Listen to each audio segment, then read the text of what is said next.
Ito naman po yung tamang paraan ng paglilinis ng vacuum. Ayan po, inalis ko po yan, nilabahan ko, at nang natuyo, ito na po yung ibabalik ko na po siya ng ganyan.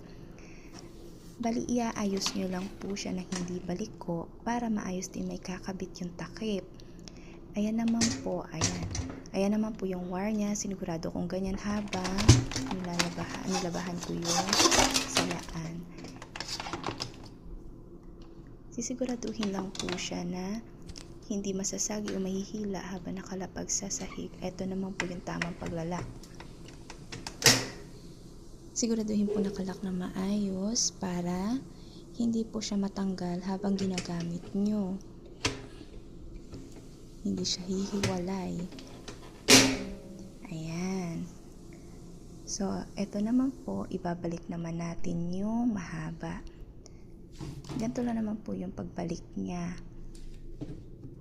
Yan, pag naipasok nyo po yan, tutunog yan kapag lock na siya. Okay, sana po may natutunan kayo. Thank you!